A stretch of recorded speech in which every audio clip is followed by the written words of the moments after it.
നമ്മൾ ചൂരിദാർ തയ്ക്കുന്ന സമയത്ത് സൈഡ് വശത്തും അതുപോലെ തന്നെ ചൂരിദാറിന്റെ ബോട്ടം ഭാഗം അതുപോലെ തന്നെ ബോഡി പാർട്ടൊക്കെ തയ്ക്കുമ്പോൾ ഇതുപോലുള്ള സ്റ്റോണുകളൊക്കെ നമുക്ക് ആ ഒരു മാർക്കിനനുസരിച്ച് കെണിയാറുണ്ട് അല്ലേ, വരാറുണ്ട്. അപ്പോൾ നമ്മൾ അതൊക്കെ പറിച്ചു കളഞ്ഞിട്ടാണ് നമ്മൾ തയ്ച്ചെടുക്കാറ്. എന്നാൽ ഇതുപോലെ കൂടുതലൊക്കെ വന്നാൽ നമുക്കത് പറിച്ചു കളയാനൊക്കെ ബുദ്ധിമുട്ടായിരിക്കും.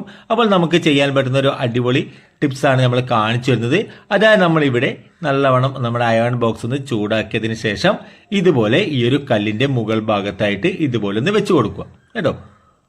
നമ്മൾ സാധാരണ അയൺ ചെയ്യാൻ വേണ്ടി ഉപയോഗിക്കുന്ന ചൂട് മതി.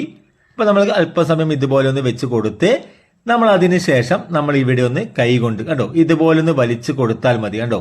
ഇതുപോലെ ഒന്ന് വലിച്ചു കൊടുക്കുമ്പോൾ തന്നെ നമുക്ക് ഈ ഒരു സ്റ്റോണുകളൊക്കെ നല്ലവണ്ണം ഇളകി വരും കണ്ടോ. നമ്മൾ ഇത് പറിച്ചെടുക്കേണ്ട ആവശ്യമൊന്നുമില്ല. ഇതുപോലെ വിരൽ കൊണ്ടൊന്ന് വലിച്ചു കൊടുത്താൽ തന്നെ നമുക്ക് സ്റ്റോണുകളൊക്കെ പെട്ടെന്ന് ഇളകി വരും കണ്ടോ. ഇത് നമുക്ക് ഈസി ആയിട്ട് നമുക്ക് തയ്ച്ചെടുക്കാൻ പറ്റും. അപ്പോൾ ഈ ഒരു ടിപ്സ് നിങ്ങൾക്ക് ഉപകാരപ്രദമായിട്ടുണ്ടെങ്കിൽ ചാനൽ ഒന്ന് സബ്സ്ക്രൈബ് ചെയ്യുക, വീഡിയോ ഒന്ന് ലൈക്ക് ചെയ്യുക, ഷെയർ ചെയ്യുക.